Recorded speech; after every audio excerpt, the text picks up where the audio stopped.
ও নবী চিন্তা করবেন না, কষ্টের পরেই আছে সুখ, দুঃখের পরেই আছে আনন্দ, ঠিক কিনা? কষ্টের পরেই সুখ, সুখ এটা দুঃখের পরেই থাকে। আল্লাহ সেটআপটা এভাবেই করেছেন। দুঃখ, কষ্ট, বিপদ আর পরীক্ষায় মুমিন ভয় পায় না, কারণ মুমিনের হারাবার কিছু নাই, ঠিক কিনা? আমাদের জীবনে যদি বিপদ নেমে আসে আমরা কি চিন্তিত হই? কথা বলেন। আমরা তখন সবর করি, কি করি? আর সবরের সওয়াব আছে না নাই?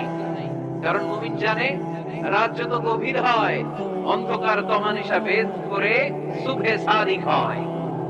মুমিন জানে গর্ভবতী নারীর পেটের যন্ত্রণা যত বাড়তে থাকে নতুন মেহমান আগমনের সময় ঘনাতে থাকে, ঠিক কিনা? মুমিন জানে মুমিনের উপর বিপদ কষ্ট যত বাড়তে থাকে সুখের সময় ঘনাতে থাকে, কাছে আসতে থাকে। চিল্লায় বলেন ঠিক কিনা? এজন্য আল্লাহ বলেন ফাইন্না মাআল উসরি ইউসরান, ইন্না মাআল উসরি ইউসরা। ও নবী চিন্তা করবেন না, পেরেশান হবেন না।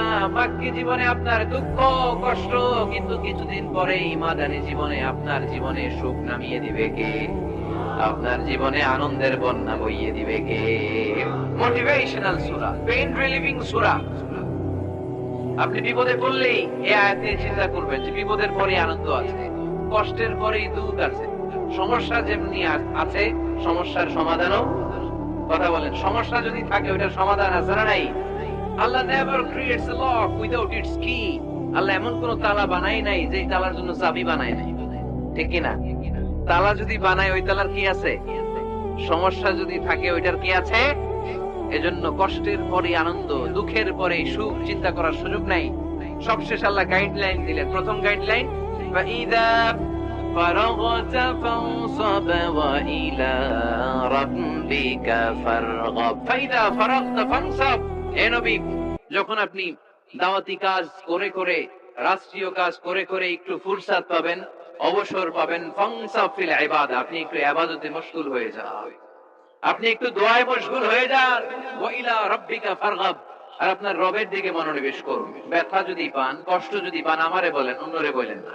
কিন্তু আমরা ব্যথা পাইলে শেয়ার করি কোথায়? সবার আগে কি বুকে? ফেসবুক। কষ্ট পেয়েছি, দুঃখ পেয়েছি, কোথায় শেয়ার করি? কেউ যদি আমারে কষ্ট দেয় আমি বদলা নিতে চাই, ঠিক কি না? কিন্তু ইসলাম বলে বদলা না নিয়ে বদলে দাও। কি করবেন? বদলা নিও না, বদলে দাও। আল্লাহর কাছে বল, বন্ধুর কাছে বলার আগে, স্ত্রীর কাছে বলার আগে, ফেসবুকে শেয়ার করার আগে কষ্টের কথা শেয়ার করবো কার কাছে? বিষ্ণু ইসলাম আমাদেরকে এটাই শিখিয়েছেন। এই শিক্ষার মধ্যে দিয়ে গোটা বিশ্বকে তিনি চেঞ্জ করে দিয়েছেন। তার নাম আওয়াজ করে বলতে হবে, তার নাম মুহাম্মদ সাল্লাল্লাহু আলাইহি ওয়াসাল্লাম। এই সূরা থেকে আমাদের জন্য শিক্ষা হচ্ছে আমরা বিপদে আপদে সব সময় ভরসা রাখবো একজনের উপর, তিনি কে? আর মনে রাখতে হবে the grief isn't permanent, the struggle isn't permanent। এই পৃথিবীর কোনো দুঃখ কষ্ট আর সমস্যা এটা পার্মানেন্ট নয়। সমস্যার পরে সমাধান আছে, দুঃখের পরে আনন্দ আছে। এই বিপদ পরীক্ষাগুলো আল্লাহ তাআলা আমাদেরকে দেন আমাদের কোমরকে সোজা করার জন্য, আমাদের পায়ের নিচের মাটিকে শক্ত করার জন্য। প্রতিকূল পরিবেশে কি করে টিকে থাকতে হয় সেটা ট্রেনিং হিসেবে এই পরীক্ষাগুলো আমাদের জীবনে দেয় কে? আর ফাইদা ফারাগতা ফানসাব, ফাইদা ফারাগতা ফানসাব। ও নবী, যখনই আপনি অবসর পাবেন, অবসর সময়টা আমরা কাজে লাগাবো। রাজি আছেন তো? আমরা অনেক সময় অবসরকে কাজে লাগাই না, কিন্তু যখন খুব বেশি ব্যস্ত হয়ে পড়ি তখন আমাদের মাথায় আসে হায় রে, অবসর যদি কাজে লাগাইতাম, অবসরে পরীক্ষার পরে 3 মাসে যদি পড়তাম আজকে ইউনিভার্সিটিতে চান্স পাইতাম, ঠিক কিনা? এজন্য যুবক ছেলেরা অবসর নষ্ট করা যাবে না, এগুলোর কাজে লাগাতে হবে। আর বিপদে আপদে সবসময় ভরসা রাখতে হবে একজনের উপর, তিনি কে? আজকের এই প্রোগ্রাম বাস্তবায়নে যারা